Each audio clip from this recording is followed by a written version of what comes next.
Hello everybody, this is Radishhead and I'm back with another Upland video. First of all, I just need to apologise that I haven't been around on the channel for a few weeks. Those of you who are fairly familiar with Upland and all of the kind of data sources surrounding it will know that upx.world has been down for a few weeks, and that is what I use for the majority of my kind of raw data that I use to make my graphs and slides. So I was kind of struggling a bit on where to take the channel in the absence of that hard data. I've decided that I'm going to be a lot more active in uploading to this channel, but the content is going to be a little bit different until upx.world is back online, which I have been told it's being worked on and revamped right now, so hopefully not too long to wait for that. But in the meantime, I thought, here we are in New Orleans, which of course is the latest city that's been released into the metaverse, and I thought this is a good opportunity. We're sort of between city releases. Obviously Nashville is coming up soon, and it's a good opportunity to sort of have a look at which areas made collections, which didn't, and sort of what we can learn from that, I guess, going forward into Nashville and other cities in the future. Because we've had enough city releases now that I think we can get a pretty good sense of what Upland looks for in terms of which areas make collections and which don't. And there were some really interesting things that came out of the New Orleans release that I want to talk about today. So, I guess a bit of background for those who are still not 100% sure on all these different city releases. So, New Orleans was released as what they call a vanilla city release, which means the city was unlocked and people could mint properties without us actually knowing what the collections were going to be, and what those collection bonuses would be. That's different to a standard city release, where where all of the collections are going to be before the city unlocks. So a good example of that would have been Kansas City, where everybody already knew which areas were going to be collections. Whereas in New Orleans, it was all speculation, and I'm a huge fan of the vanilla releases because it means there's a little bit more thinking involved. It's not just who gets there first. In the days after the release, people are kind of thinking, "Oh, could this be a collection?" And people sort of hedging their bets by buying stuff up everywhere, or people taking bigger gambles in specific areas. It's really fun to watch. Now, I got pretty lucky in the New Orleans release. The areas that I speculated most heavily into were Canal Street and St. Charles Avenue and the CBD, all of which made collections. The only area which I kind of failed on was I thought Magazine Street would make it because it's a famous shopping district, but I'm definitely not going to complain about my take home, I guess, from New Orleans. But enough about me. Let's have a quick run through then at the collections, and we can sort of talk a little bit about what made it, what didn't, and what we can learn going forward into Nashville, which I'm assuming is going to be a vanilla city release. We don't actually know for sure yet. I'm just predicting that it probably will be. So let's sort of go along. So obviously we've always got these standard collections. They're not too exciting. There'll always be a own 3 properties in this city collection. It's happened every time so far. Nobody really expected lower ninth, but it's a pretty big neighborhood, so the collection boost isn't huge. It's a fairly deprived area, I think, of New Orleans, so I think Upland wanted to give it a bit of representation, which I think is great.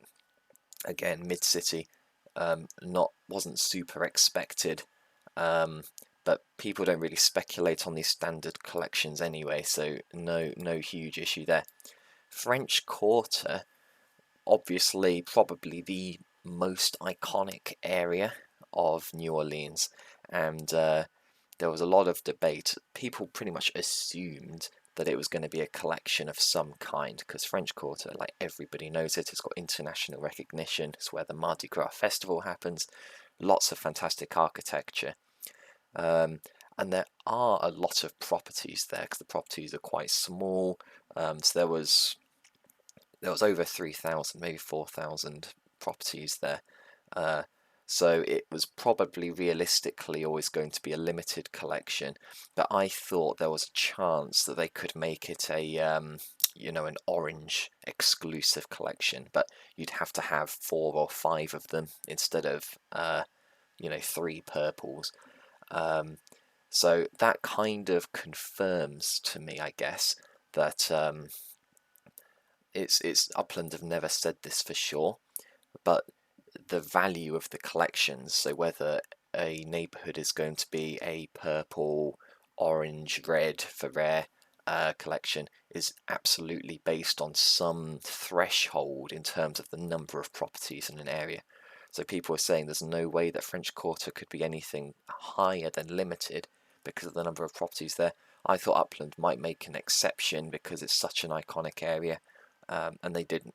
So I think that tells us that going forward into future cities, that the number of properties in a neighbourhood is 100% kind of a barrier, I guess, to how rare a collection can be.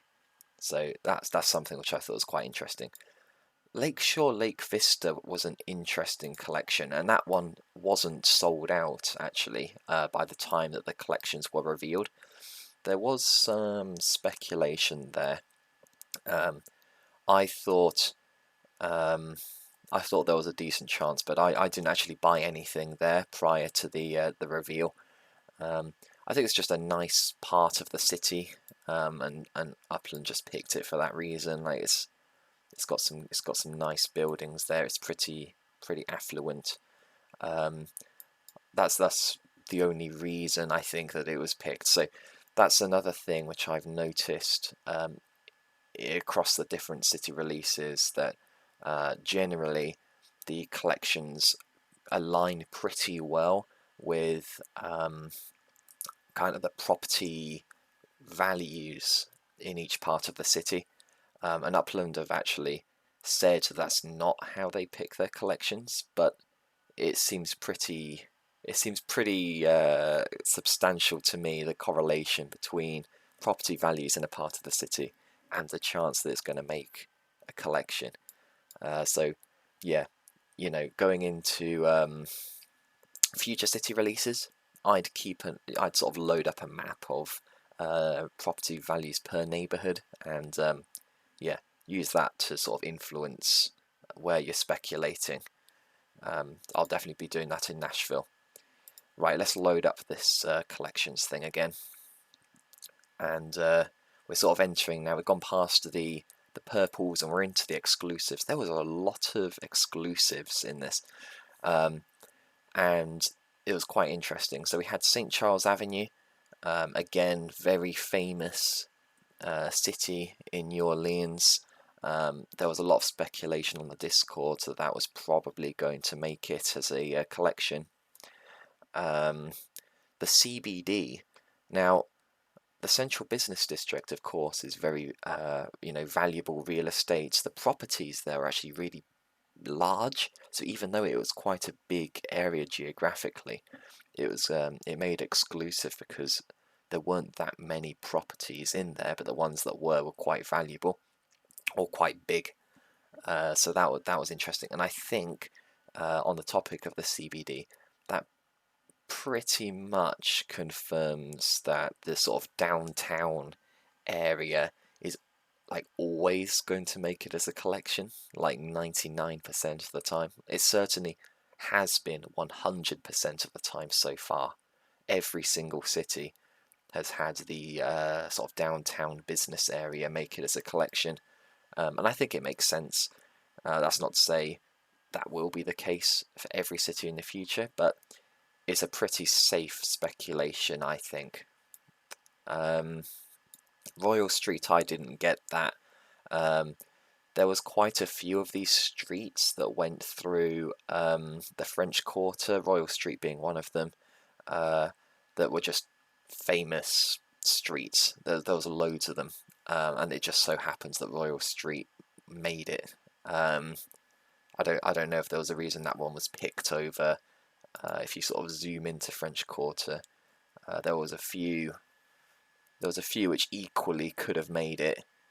What have we got? There's Royal Street right through the middle, but I remember people were talking about was it like Dauphine Street? Yeah, there it is up there. Burgundy Street. I remember people talking about that. Um, yeah, there's a few. So cool, Royal Street. There you go. Um, and it's pretty good that Royal Street made it and Decourte Street made it as collections. Sort of makes up for the fact that um, French Quarter only made it as a purple collection, but there was a couple of rare / exclusive streets that ran through it. So people who were buying up properties in French Quarter may have gotten lucky there and ended up on one of those streets. I didn't, but I tell you where I did go, which was probably the biggest upset of the night, was that the most famous street in New Orleans, Bourbon Street, did not make it as a collection at all, and I was shocked because there were people who were saying, "Oh well, Magnificent Mile didn't make it in Chicago." So maybe Bourbon Street won't either. I thought that was fear-mongering nonsense. I thought maybe Mag Mile didn't make it because it was just so small.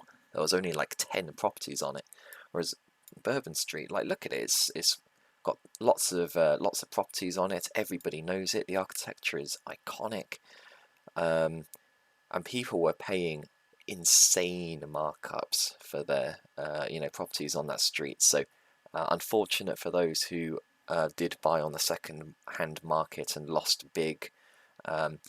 I think that it's always going to be worth more than the rest of the French Quarter, but certainly that was a bit disappointing. And I think what we can learn sort of going into Nashville and beyond is that sometimes the absolute, like the ones which everybody are just assuming is going to be there, it's not actually a guarantee. So sort of thinking about Nashville, for example, people are kind of assuming that Broadway will be a collection because, you know, it's absolutely iconic. It's got all the country music connection. But Bourbon Street didn't make it, so you never know. Upland could just decide to give the collection status to specific buildings on that street rather than this street itself, which is what they did here. Just sort of going along, I guess. Garden District made it. That was a pretty heavily speculated area as well. I didn't actually buy any. I didn't mint any properties there. I bought them on the second hand after the collections were revealed. Yeah, again, it's just an affluent area, and yeah, not that many properties in the neighbourhood. I think it was a pretty safe guess. Canal Street, I think this is a really interesting one because it kind of goes to show that this alongside St Charles Avenue, they both have street cars on them. I believe isn't I think St Charles Avenue is like the longest streetcar street, which is why I bought a lot of properties there. And Canal Street is another like really iconic one. So that to me shows that Upland want collections that contain elements that are sort of unique to that city, and it kind of makes sense, right? So it's sort of about celebrating the unique culture of each city. So if you're thinking about cities going forward, just think about what is that city known for? You know, is there any real great historic streets? Yeah, keep that in mind because Upland certainly seems to be going in that direction. And Hayne Boulevard, I'm not even going to talk about it because I don't understand why it was picked. It's odd. Decourte Street, as I was saying earlier, it's just an iconic street. You know, it's in the French Quarter. The architecture is great. I think it was a pretty good bet. And then this is something. So these ultra rares, some people managed to get like 5+ of them. I'm sure somebody got like 10 ultra rares. So some people were really on it. And I think we can learn something from the way that Upland distributed their ultra rares in New Orleans, thinking about future city releases. Haunted places. So there was a decent number of people who were like, oh yeah, New Orleans kind of has that haunted connection, like voodoo shops, stuff like that. But there was also a big contingent of people, and it kind of overlapped, that were thinking cemeteries. There's a lot of very famous cemeteries in New Orleans. Now, we did get haunted places, but we did not get cemeteries. And I think that's pretty much confirmation, as far as I'm concerned, that Upland they'll never do a cemetery collection. I think it's it's a bit too touchy a subject. I don't think they're ever going to outright pick anything that's like real death. Like haunted places, fine, it's kind of fun, but no cemeteries. So I think if any city was ever going to have that, it would have been New Orleans, and it didn't. So I don't think it's happening. Similarly, controversial. I don't think there's ever going to be a church collection. For similar reason, it's religious. Like just the idea of people collecting like religious buildings. I think Upland wants to stay away from it. So I don't think we're ever going to see a church collection for that reason. Audubon Place. I think we can learn something from this. I'd never even heard of it. It didn't pop up on any of the speculation lists that I saw on Discord, so maybe some people were keeping that really close to their chest. But apparently it's probably the most expensive street in the city. So again, what I was saying earlier, house price values. If there's like a very exclusive community that's like only short, like a little gated community like Audubon Place, it's very possible that it will make a collection. Also, and don't quote me on this because I haven't checked, but apparently there's a lot of NFL players who live on that street, and obviously Upland's done this big partnership with NFL recently, so that could have been a justification for having this as an ultra rare. Going into Nashville, I don't know if there's a similar street that's quite connected to like NFL players. If there is, I'd seriously consider looking at it, and I certainly will be doing my research. And then finally, jazz venues. That was a pretty safe bet, I guess. Well, nothing's safe with ultra rare, but it's pretty famous. For the same reason, I'm assuming there's going to be some sort of honky tonk collection for Nashville, because like everybody knows that, right? So that is the full list of collections for New Orleans. That's kind of my learnings from it, and I feel like I'm getting better every release at learning what Upland considers important in terms of city releases, and the collections that make it into each one. I really hope that we're going to get more sort of vanilla releases in the future over standard releases, because I don't know, I just feel like it brings out the best in the community. People are sort of debating with each other online about what's going to make it, what's not, and just being part of the Discord server when the list dropped and everyone was like, oh wait, what, a Bourbon Street didn't make it, what's going on? People were freaking out, other people were celebrating. That's what Upland is all about to me. So and I hope you all agree. So you pester those admins on the Discord server to make more vanilla releases, because I love them. But yeah, that's everything that I wanted to talk about today, really. And so yeah, as I was saying earlier, I'm going to try and release more videos. So if you enjoyed this one and you want more kind of speculation and analysis in the future, please give me a like on the video and subscribe for more. And yeah, I hope you all have a great day, and hopefully I'll see you in the next one. Thank you.